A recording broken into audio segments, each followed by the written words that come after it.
Bienvenue à Safe Word. Safe Word.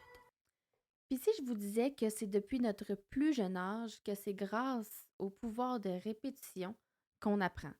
Je me souviens vraiment très clairement de Passe-Partout qui nous répétait à peu près 20-30 fois dans le même épisode que l'oiseau était sur la main. L'oiseau est sur ma main. L'oiseau est sur ma main. Mais au final, on se souvenait que l'oiseau était sur la main. On avait appris le mot oiseau, le mot main, puis même la notion que l'oiseau pouvait être sur la main. Donc si, quand on est enfant, on apprend par la répétition, pourquoi est-ce qu'en tant qu'adulte, on n'apprendrait pas de la même façon? Puis là, ça a l'air simple comme concept. On sait tous que de répéter quelque chose, on finit par l'apprendre. Mais si on remplaçait ce concept-là dans nos propres pensées, parce que plus on répète quelque chose, puis plus on y croit, puis ça, que ce soit positif ou négatif. Puis malheureusement, les commentaires négatifs, ça vient souvent de nous-mêmes. On est nos pires critiques.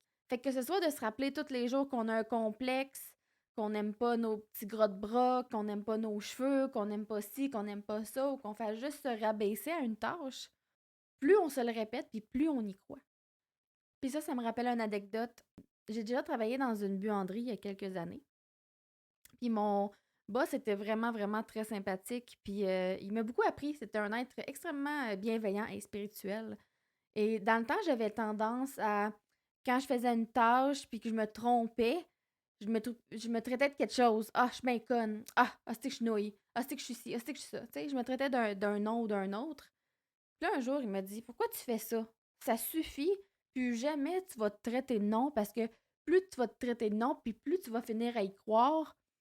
On a déjà le monde entier contre nous autres dans la vie, on peut-tu juste être fin avec nous-mêmes? Puis ça avait vraiment allumé une cloche en moi. J'ai fait, ouais, j'avoue que on a déjà assez des gens autour de nous qui peuvent être vraiment pas fins. On a déjà la vie qui est difficile avec nous.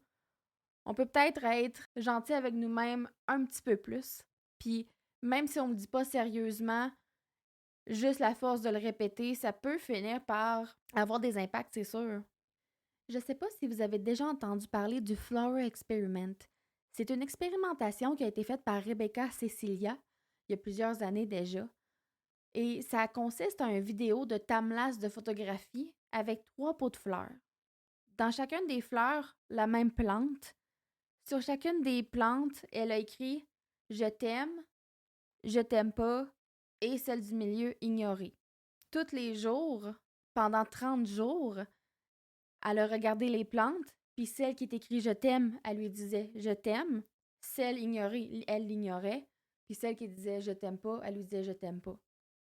Puis c'est fou à quel point dans ce time-lapse-là, en seulement 30 jours, on peut voir la différence puis l'impact que les mots et l'attention qu'elle a donnée à sa plante fait une différence. La plante qui a été ignorée, bien sûr, est à l'article de la mort.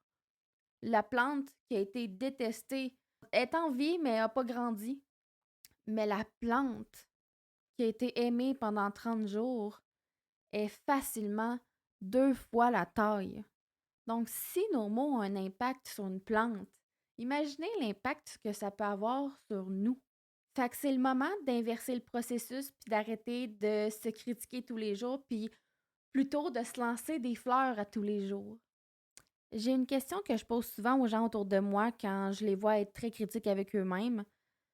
Puis souvent, quand je donne ce conseil-là, j'oublie de l'appliquer pour moi-même. Mais c'est une question qui est vraiment pertinente. Quand quelqu'un est critique avec lui-même, je lui pose la question, est-ce que tu te dis à toi-même en ce moment? Est-ce que tu dirais à quelqu'un que t'aimes? Souvent, la réponse est non. Puis ça fait mal. Parce que c'est à ce moment-là qu'on se rend compte que dans le moment, on s'aime pas vraiment. Puis que c'est vrai que si notre sœur, notre amie, notre mère, notre conjoint est à côté de nous, jamais qu'on lui répéterait ce qu'on se répète à nous-mêmes. Parce qu'on l'aime, parce qu'on le respecte, parce qu'on veut pas lui faire de mal. Donc, c'est vraiment important, par-dessus tout, d'apprendre à s'aimer, puis de reconnaître que des fois, on est vraiment dur envers nous-mêmes, puis qu'on manque beaucoup d'amour avec nous-mêmes, puis qu'on manque beaucoup d'indulgence.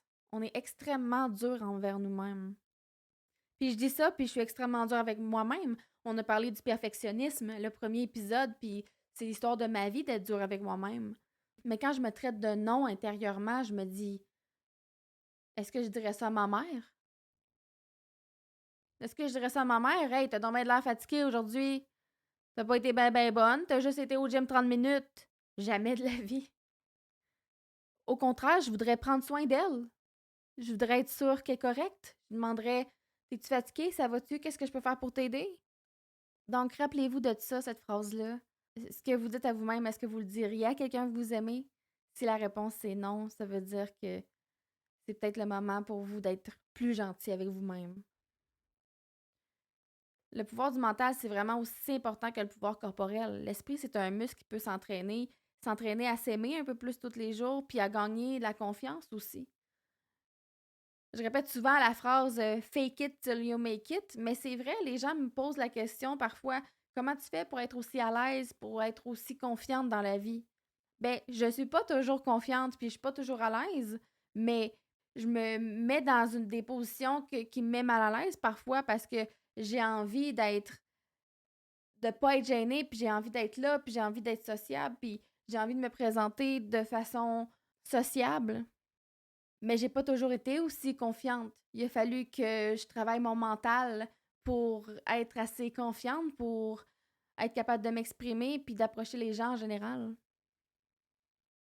Il n'y a absolument pas de recette secrète à être non complexé ou être confiant dans la vie. C'est vraiment un travail qui demande beaucoup de temps, mais c'est aussi d'être conscient de qu'est-ce qu'on dit aux gens autour de nous, quelle énergie on projette, puis quelle énergie qu'on se donne à nous-mêmes. C'est difficile de s'apprécier quand on se donne que de la mauvaise énergie puis qu'on est que négatif avec nous-mêmes en tout temps. Si on passe notre journée à se dire qu'on n'est pas assez ou trop ou peu importe, c'est pas mal de plus démoralisant que si tu passes ta journée à dire comme ah yes, aujourd'hui j'ai bougé, aujourd'hui j'ai réussi à me lever et aujourd'hui j'ai réussi à faire ci, à faire ça. Même si c'est juste des petites étapes, c'est quand même des petites étapes que peut-être qu'avant ça aurait été plus difficile ou il n'y a pas de petites ou de grandes victoires. On devrait se féliciter pour toutes les étapes qu'on accomplit dans notre quotidien. C'est vraiment important de garder sa propre esprit, sa propre conscience, ses propres pensées. Il faut que ça reste un safe space.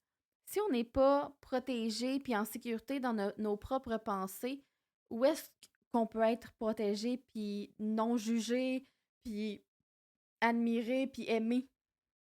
Il faut s'offrir un safe space, un espace où on est bien, un espace où on peut être nous-mêmes, dans le respect, sans jugement. Puis je dis ça, puis c'est facile à dire, mais c'est pas facile à faire. Parce qu'on se juge tout le temps. Mais l'idée, c'est de se rendre compte qu'on juge tout le temps, puis au lieu de se juger tout le temps, de juger juste une fois de temps en temps et de s'en rendre compte, puis d'ajuster sa pensée ou son comportement. Et pour mettre ça en pratique cette semaine, j'aimerais vous laisser avec un exercice qui est vraiment, vraiment tout simple, que je donne souvent aux gens qui me demandent quoi faire pour gagner de la confiance. Puis c'est vraiment très simple et c'est tous les jours cette semaine, tous les jours, toutes les fois que vous allez passer devant le miroir, vous allez vous dire un compliment. Puis vous n'êtes pas obligé de mentir. Si vous ne croyez pas à votre compliment, c'est pas grave parce que, un, vous allez finir par y croire, mais aussi, essayez de trouver des compliments autres que physiques aussi.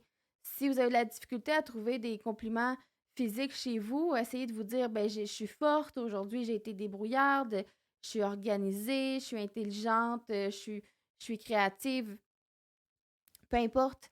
Mais renforcez votre mental positivement et non négativement pour que toutes les fois que vous regardez dans le miroir, que vous voyez des compliments et non pas des jugements puis des défauts. L'idée, c'est que quand vous regardez dans le miroir puis que vous avez une mauvaise pensée, que ce soit tout de suite remplacé avec une pensée positive. Puis ça m'est arrivé là, d'arriver devant le miroir puis d'essayer de me cheer up puis de rire de moi-même parce que j'ai l'air un peu nouille en faisant ça, mais c'est pas grave parce que ça me fait du bien.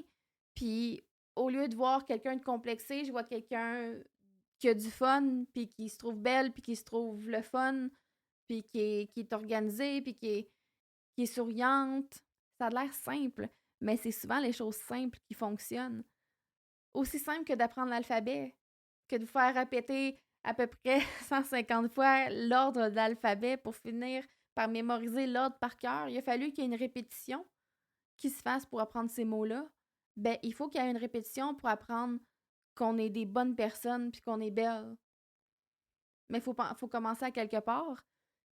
Puis, il faut commencer par arrêter de mettre l'accent sur les défauts puis de nous répéter des choses négatives.